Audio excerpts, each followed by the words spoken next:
Leo tunamkumbuka mwanamke ambaye sauti yake iligusa na kuponya nyoyo nyingi. Kutoka maisha ya chini hadi kwa sauti ya matumaini, Betty Bayo aliimba kwa ukweli wake, akapenda kwa moyo wake wote na akapambana kwa ujasiri.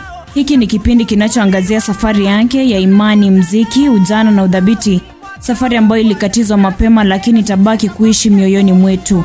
Mimi ni Beverly Boke. Finyiriwa tunashusha chini natangaza uhuru wa Yesu. Ya 11 hour yetera kwero shine. Alizaliwa katika kijiji cha Banana, kaunti ya Kiambu. Betty Bayo alikulia akiwa mtoto mdogo zaidi kati ya watoto 8 katika familia hali ya kawaida. Familia yake haikuwa na pesa, alilazimika kuacha shule akiwa kidato cha pili kwa sababu hakukuwa na pesa za kumwendeleza.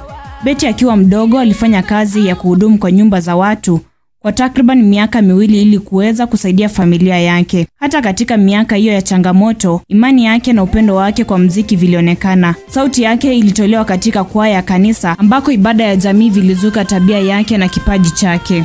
Aliporudi shule baadaye, aliendelea kukuza wito wake kuimba kwa ajili ya Mungu na kusimulia hadithi ya mapambano, matumaini na wokovu.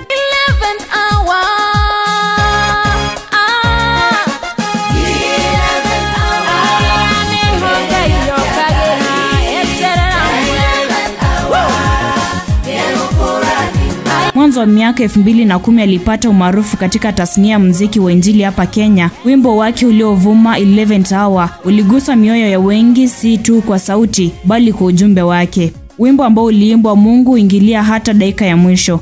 Kutoka hapo alitoa nyimbo kadhaa zilizoguza wengi katika maisha ya kila siku.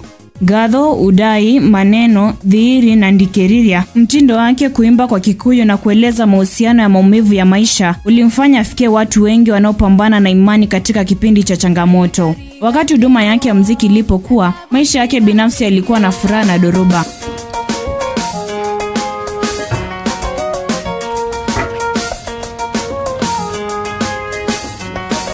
Aliingia kwenye uhusiano na mchungaji Victor Kanyari na wakabarikiwa na watoto wawili, Sky na Dani. Muungano huu ulielekezwa katika huduma ya kiroho na huduma ya kijamii, lakini pia ulivutia utata wa mjadala. Mwaka 2015 walitengana. Betty baadaye aliolewa tena, ikisemekana takriban mwaka 2021. Lakini sehemu hiyo ya maisha yake pia iliishia kimya. Licha ya mengi, alibaki kuwa mama mwaminifu, kielelezo cha familia mchanganyiko na mwimbaji aliyejitoa kwa ajili ya huduma za Mungu. Mwezi Agosti mwaka 2025, umma ulianza kuona dalili za maradhi aliyokuwa akipambana nayo. Picha zilionekana zikionyesha akipumua kwa msaada wa oksijeni. Baadaye ilithibitisha kuwa alikuwa na saratani ya damu. Betty alibaki na matumaini.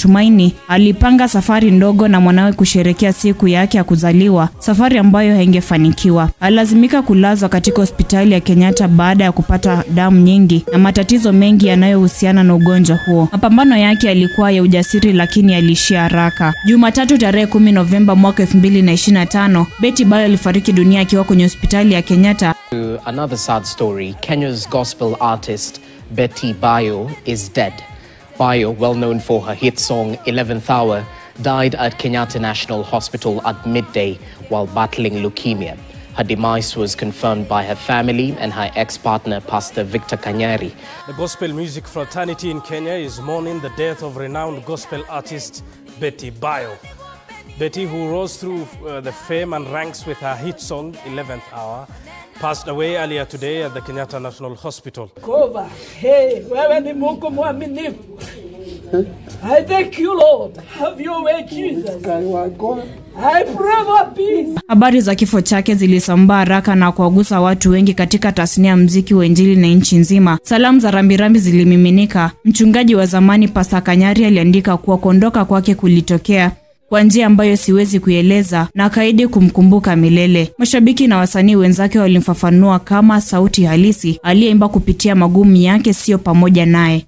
Urithi wa Betty, japo maisha yake yalikoma mapema, unabaki kuwa na nguvu. Aliungana na wamama wengi waliopambana na maisha, wafanyakazi na kipato cha kawaida, na wote waliokuwa wakisubiri miujiza katika maisha yao. Mziki wake ulihubiri kwamba imani si ukosefu wa changamoto, bali nguvu katika kati ya dhiki. Kutoka msichana aliyefanya kazi ya nyumbani Kiambu hadi kuwa mwimbaji wa Injili ambaye sauti yake ilienea nchi nzima, safari ya Betty Bayo ilikuwa ya kusudi, uvumilivu na sifa. Aliishi ujumbe aliokuwa naimba hata katika saa ya 11, matumaini ubaki kuwa na sauti.